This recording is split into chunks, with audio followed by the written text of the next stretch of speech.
Christopher Abbott didn't have the expected reaction to seeing himself in the mirror for the first time as the Wolf Man of Lee Hwanell's upcoming horror film. I laughed immediately. He admits to Entertainment Weekly of witnessing the prosthetics and makeup in action. It's insane. You have your imagination, you read the script, and even seeing the designs, I was prepared for it, but once you see yourself in it, it's a surreal experience, and it borders on being absolutely ridiculous. His co-star, Julia Garner, had the response Hwanell and prosthetics designer Arjen Tutten were probably going for. It was terrifying and gross, and also super intriguing all at once, she says. After 3 days, I got used to it, but still, there was always some new discovery within his face or the back of his head or his chest or anything that I did not see before.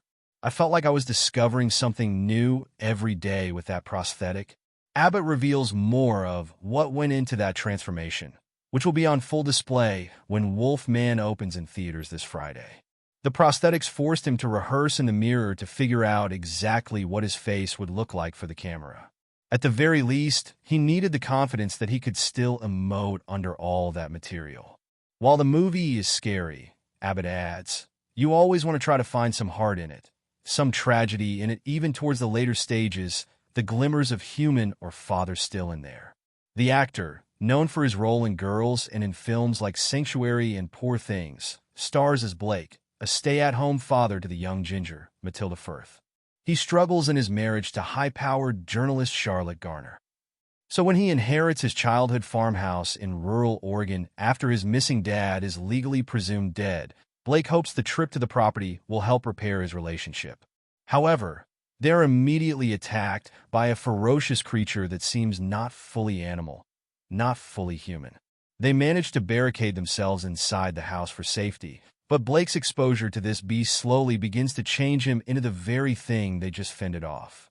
Developing the rules for how his werewolves worked, Hwanell thought of it as a disease, which then informed the look of the creatures. It starts with the infection from a scratch and then spreads to the brain, changing the skin along the way through the body. I was researching certain diseases and kind of pressing them together, Hwanell explains. There were elements of Alzheimer's, Parkinson's disease, leprosy. I didn't want to over-explain it in the movie. I still wanted the whole thing to feel like this guy doesn't know what's happening to him, and neither does his family. There are, therefore, multiple stages to Abbott's transformation as more prosthetics are layered on as the timeline progresses. In one scene, as the infection spreads to Blake's mind, warping his face, Abbott must bite into the prosthetics on his arm to show Blake reacting to the irritation from his wound. It's very sweet. He says of the corn syrup mix that went into the fake blood. So, I guess it's not terrible.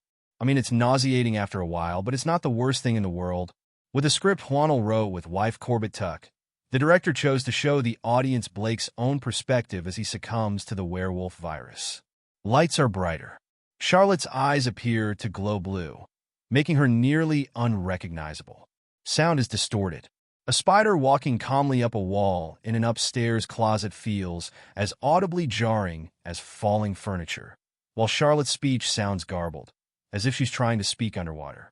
Blake feels locked in a completely separate world and desperately tries to claw his way back to reality. Hwanell and cinematographer Stefan Duccio experimented with infrared and UV cameras to enhance those scenes, while sound designers P.K. Hooker and Will Files worked on distorting Garner's voice. According to the director, he wrote dialogue for Garner. Hooker and Files would then twist the words around. Think back to The Exorcist, Hwanell says.